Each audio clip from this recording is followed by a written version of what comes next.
Thank you very much, the Right Honorable Prime Minister Raila Odinga.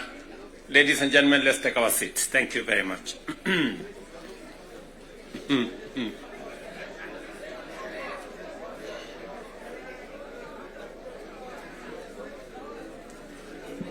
Now, honorable members, let me join the Right Honorable Raila Odinga and all the leaders who have spoken before me to welcome all of you to this very important first ever parliamentary group meeting that brings the two major coalitions together today here in Karen. Karibuni sana.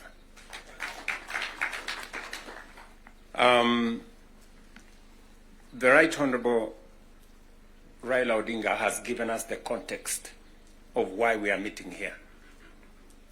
I really would want to add not so much, because he has ably contextualized why we are meeting here today. That we have a nation to look after and we have a nation to protect, and there are options that are available to us,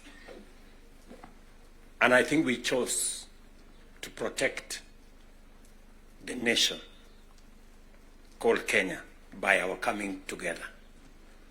And so I want to commend both the Right Honorable Raila Odinga and the ODM party, my former party, for standing up to be counted when the country needed leaders to stand up for Kenya. It may have been easy to do the opposite. It may have been popular to do the opposite. I know many people have vilified the Honorable Raila Odinga and the ODM party for the decision they took to stand for Kenya when there was need to do so. And let me say the following as the President of Kenya today. We have come from very far as a nation. We stand here today as a robust democracy, a nation that is making strides in our national development. And I want to speak to you candidly. I don't have a written statement because I really wanted to speak to you from my heart. Because where I stand today, I've had a political journey as a person. And by God's grace, I have come very far. You know, out of the 5 people who have become presidents in Kenya, I am one of them. I don't take it for granted, and I don't take it lightly that God has given me an opportunity to be one of the 5 Kenyans who have had the opportunity to lead this country. And I must say this to us as leaders, that a nation, the progress, the destiny of a nation is decided by leaders. As to whether we are going to be a progressive nation or we are going to be a failed state is going to be determined by leaders, by us, the people who are sitting here. And therefore, the place of leadership is almost sacred. Nobody becomes a leader by chance or by default or by mistake. today you are a member of parliament or a senator or a governor or the position I hold and all the other positions that we hold because God and destiny has given us that chance. And we must think about it deeply. And so I want to ask you as leaders,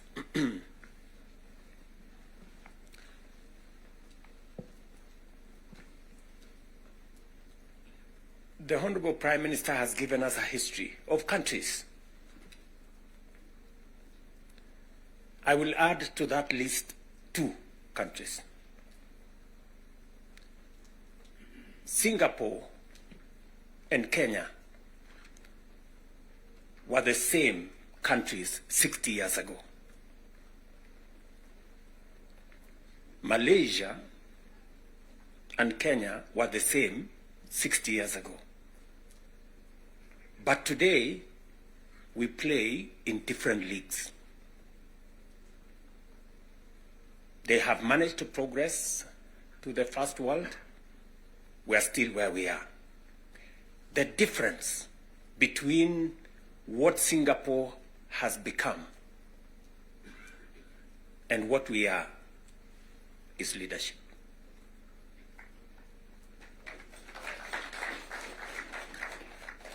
And that is the place, ladies and gentlemen, we occupy today. So that you understand the importance, the sacred position you hold as a leader. Sometimes people want to ask, how do people who live in different houses, they have their own lives to pursue, but they wake up one morning on an election day and they go one after the other to 10,000, to 20,000, to 50,000 and elect you? You are not special.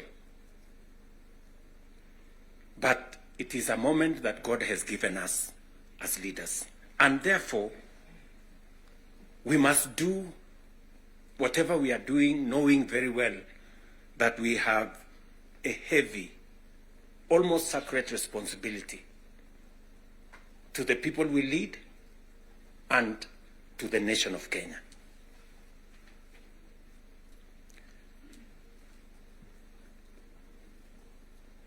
And it is not that we don't know what we should be doing. We all know what we should be doing. It is not that we have shortage of ideas. It is not that we have shortage of what we need to do. In fact, I dare say we have some of the very best ideas. We have very good manifestos all the time. And in fact, if you look at, and I keep referring to this, if you look at the manifesto of Kenya Kwanza and the manifesto of Azimio, the difference is hardly 20-30%. 70% we share what we think should be fixed in Kenya. But politics somehow has taken our country hostage, that we cannot do what we all know we should do.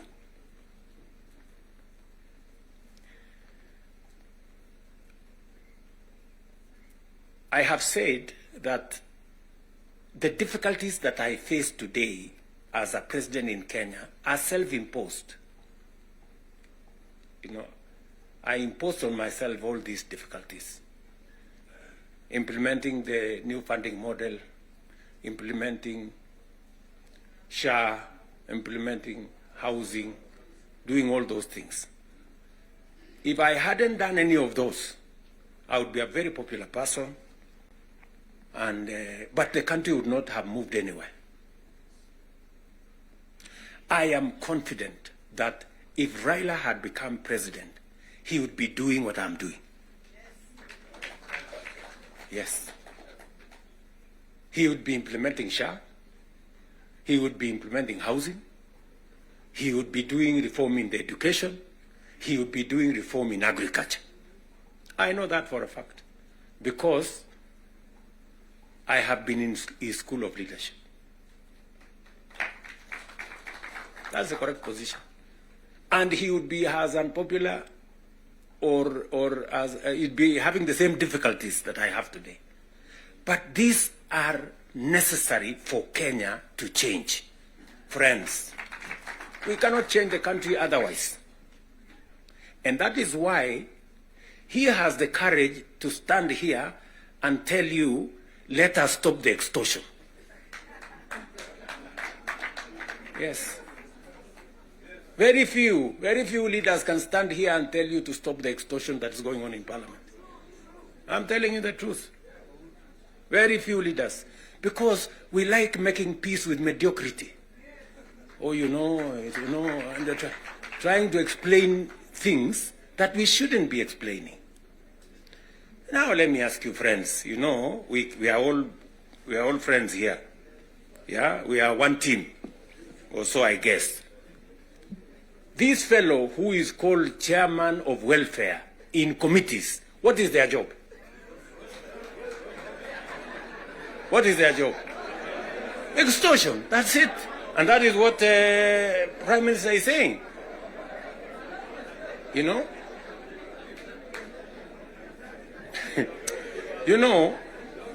What is Sokohuru? What is Sokohuru? Tell me, what is, you know Sokohuru?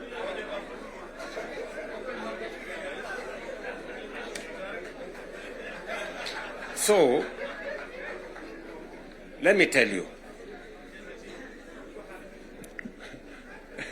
No, you see, and this is the same problem that we face. This is the same problem that we face. Because, look, for example, we passed the law that we all know, friends, we all know the problems we go through with fundraisings for people who have hospital bills. All of us. In your phones, you have WhatsApp groups. So-and-so has this, this condition, so-and-so has this condition, contribute here. True or not true? Yes. But we don't want to fix it because it's difficult. But I must commend you. I must commend the members of National Assembly and Senate because you took the courage and passed the bills that today is beginning to solve the problem of health in Kenya. It may not happen instantly, but all of you can now see that there is a possibility that we can sort out the challenge of health and health delivery in Kenya. But because we had to be bold, we had to be bold and make the necessary decisions. Today, we are dealing with the crooked hospitals and health professionals who still want to steal from SHA and to steal from our health provision. And we will go after them and we will deal with them. So, what am I saying? I am saying the following.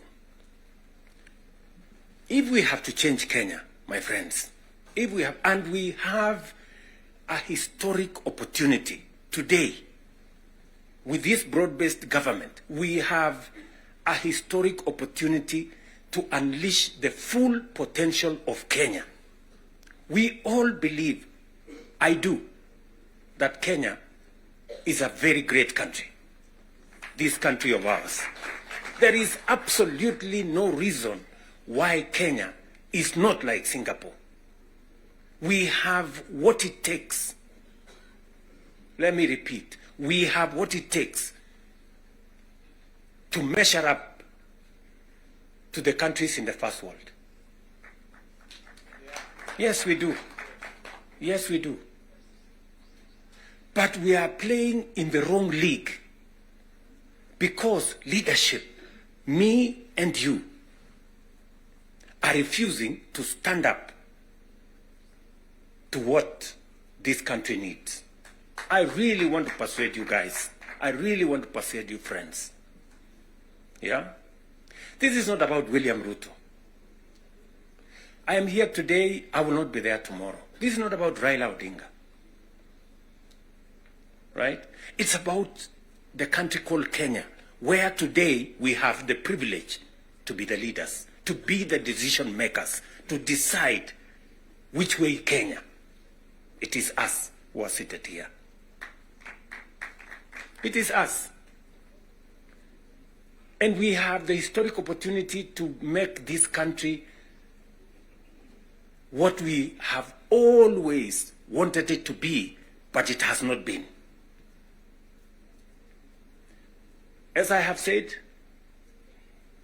the same way Raila Odinga can stand here and tell you we must stop the wrongs, I have also said that I am ready to pay whatever price to make this country change. Yes, we must change this nation. And we can do it. Look, housing was part of our conversation for the last 30 years.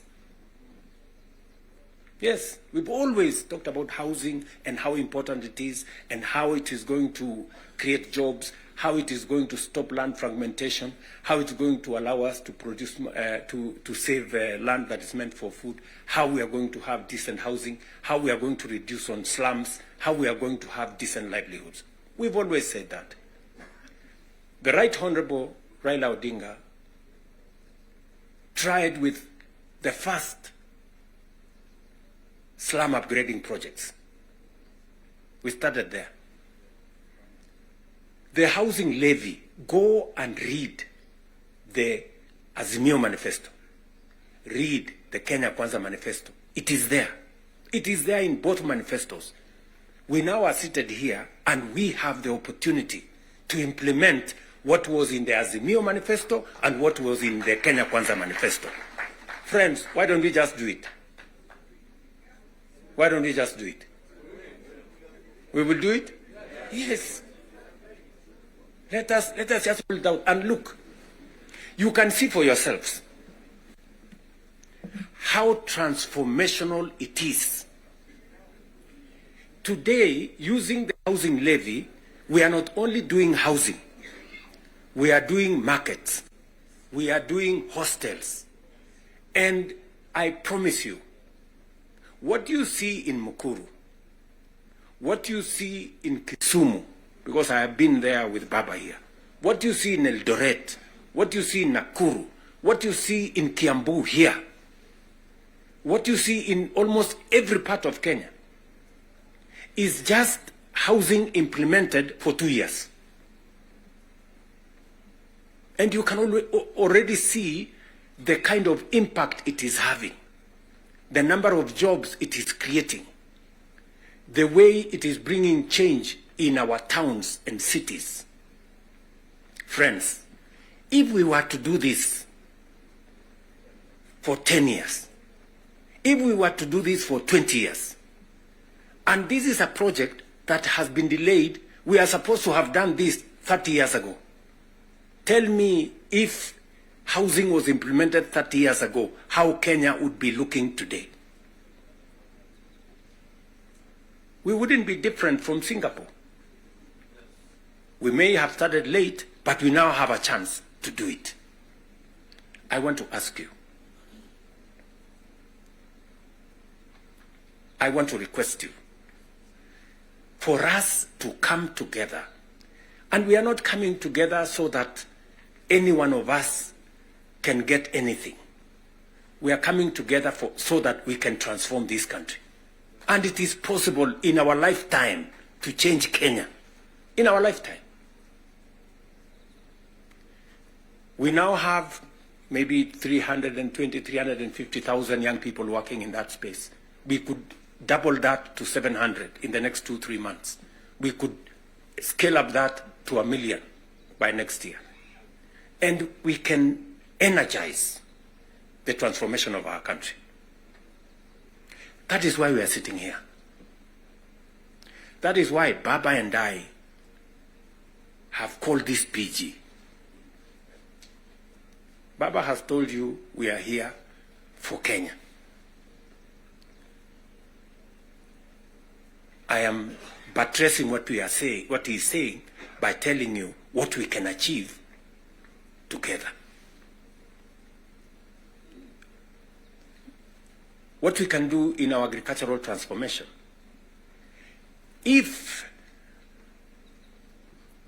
it was not for the broad-based, for example, we wouldn't have had the kind of change that is required in our sugar sector.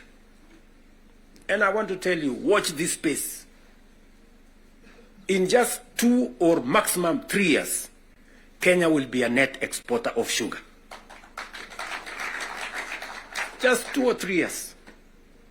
This country, which perennially we have been looking for safeguards from COMESA. Every year, we are looking for safeguards from COMESA. We are spending public money to go and pay for sugar, to go and pay for farmers, to go and pay for workers who don't work for government, just because we couldn't bite the bullet and tell the crooks there to get out. Now we have told them to leave. And I want to promise you, I want you to hold me to it. We are going to change the sugar sector. We are going to change the coffee sector. You have already seen what is going on in coffee. There is still a little bit of pushback, but we will deal with it. And on and on and on, and we can transform our whole agricultural sector. Just the little interventions that we have done standing together. You people in Parliament making sure that we are subsidizing production. And I must commend, Parliament has always provided money for us to support the production of the country, either through fertilizer or seeds or other interventions when we have brought it to Parliament. So you're part of the making of the history of our nation. Just imagine we have reduced the imports of maize, for example, by 70%. Reduce the imports of sugar by 70%. And we can make that progress if we are focused on where we want to go.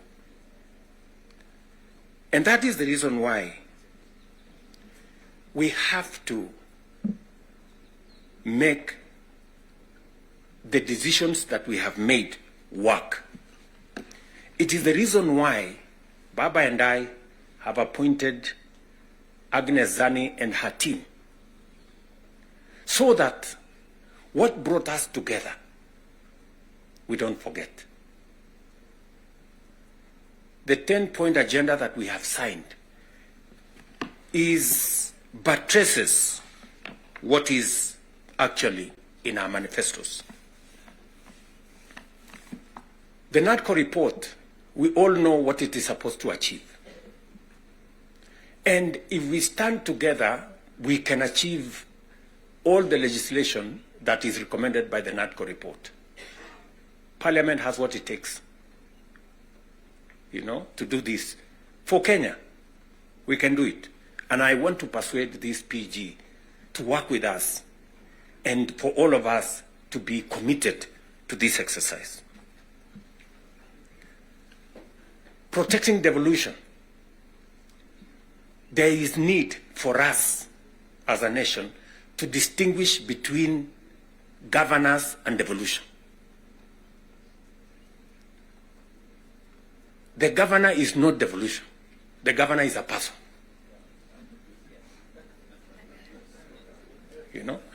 Devolution is about the people. It is not about the governor. And we can deal with the governor without disrupting devolution,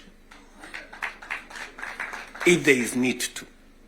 But what is sacrosanct, what is constitutional, is that we must get local people, development, to be at a local level as much as is practically possible. I agree with the Right Honorable Raila Odinga, because I was in Parliament when NGCDF was passed. And the principle was right, because there wasn't any meaningful resources getting to the grassroots.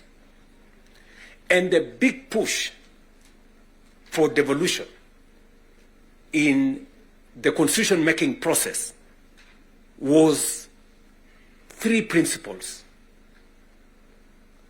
making sure that resources get to the grassroots, making sure that there is representation at the grassroots, and making sure that accountability is also at the grassroots.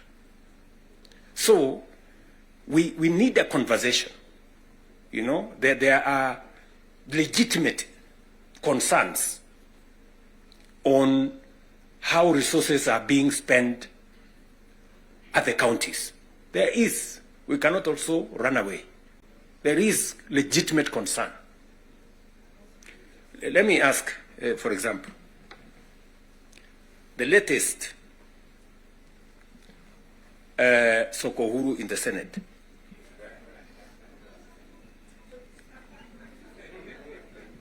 Because you have to accept, you know, by virtue of the position I hold today, I am a consumer of raw intelligence.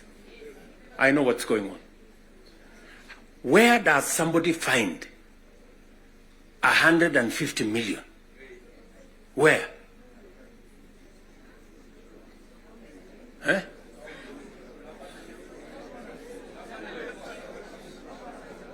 Is that his money?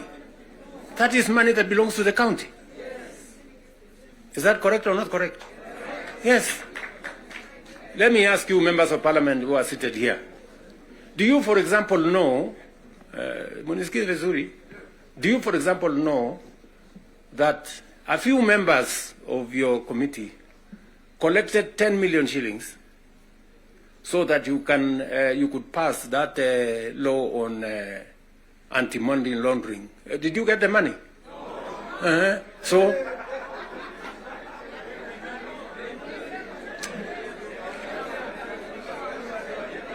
So, going forward, si tunataka tukubaliane, si we are one team. Yes, there are people who are destroying the credibility of Parliament. And they are collecting money in the name of Parliament. And some of the time, or most of the time, that money never gets to Parliament, it gets to a few people. We are not going to shame them. We are going to arrest them. Yes.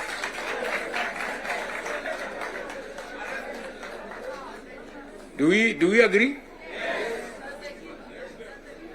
Do we agree? Yes, whoever is giving and whoever is being given and whoever is doing whatever it is, we sort them out. Because the reality, friends, the reality is that there is a problem. And we all know here, tukitaka tukusema ukweli, there is a problem. And unless we sort it out, we are going to destroy our nation. We are going to destroy this nation unless we sort it out. And we must be as candid to ourselves here as we are candid in implementing what is transformational for Kenya. Tunaelewana? Now, let me say this. We must make sure that we get resources to the grassroots. But we also must make sure that the resources that get to the grassroots is used for the people, not other ways. And so we must do for the national government as well. In our 10-point agenda, we have discussed about the young people of our nation. and how we need to protect their livelihoods. I want to ask the leadership seated here today, members, I want to persuade you. We have a robust program. We have, I think, close to 8 or 9 different programs targeting our young people and how we can meaningfully engage them in employment and other interventions that benefit the young people of our nation. I will say this. We spend close to 650 billion shillings every year in education, making sure that our young people go through primary school, ECD, primary school, junior school, secondary school, TVETs, and universities. We must equally have clarity in how these 650 billion shillings we spend every year, at the end of the day, how do we recover that money? By making sure that our young people become a resource for the development of our nation instead of being a problem to our nation. We must do that. And there are 6, 7 interventions that have gone through Parliament. Housing is one of them. Export of labor is another one. Digital jobs, and every member of Parliament here, especially of the National Assembly, you have resources to do ICT hubs. I remember discussing with Sirma there, chairman of NGCDF. I remember discussing with Kiarie, the chairman of ICT. And if there are any issues that concern, sometimes maybe we have a problem with resources, Mbadi is here. He knows that if there are resources that needs to be made available, it's for us to provide interventions for young people to get an opportunity to work. You know very well that we can create hundreds of thousands of jobs in the digital space. You are aware of what we are doing in Nyota. You are aware of what we are doing in KJet. And if you don't, we should be able to explain to you so that you become part of the people, because you speak to hundreds of thousands of people every weekend, every day, as you go about your responsibilities, how they can tap into these opportunities and create livelihoods for the young people of our country so that they too can make a contribution towards making Kenya what we all want it to be. And I can continue, on all the other aspects that we have worked on. We agreed that we must have a conversation on national debt because it has the potential to threaten our development. It is the reason why my good friend Mbadi and I have been in many different places, and we have done the most that we could to contain the issue of debt. We have gone out of our way to look for alternative sources of funding so that we don't always go to borrow. We have gone the route of securitization. We've gone the route of private-public partnerships. You know very well that we will be starting the construction of the road all the way to Mau Summit from here, Ironi. We are not going to be spending any debt money from government. The road is going to be built on private-public partnership. You know very well that we are going to begin the railway going all the way from Naivasha to Kisumu all the way to Malaba. We are not going to be spending money from debt like we did with the first section of the railway. We are going to be using public-private partnership to do that road. And many others that we have, we are thinking outside the box so that we can craft alternative mechanisms of delivering on public infrastructure or public goods without necessarily endangering the country with national debt. So we are working at it. It is part of the recommendation of the 10-point agenda that we must deal with.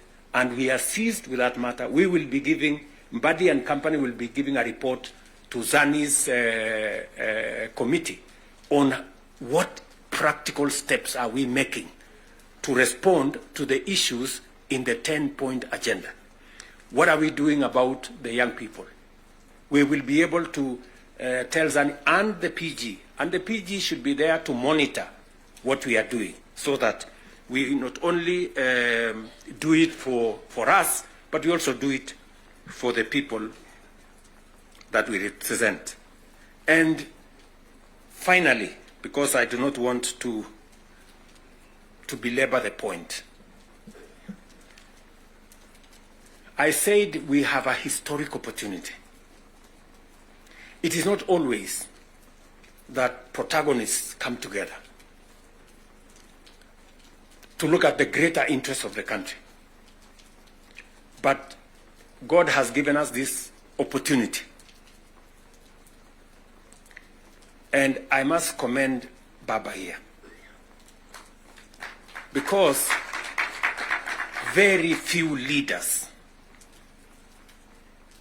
have the courage and the mettle to withstand criticism and stand for the nation. Very few people.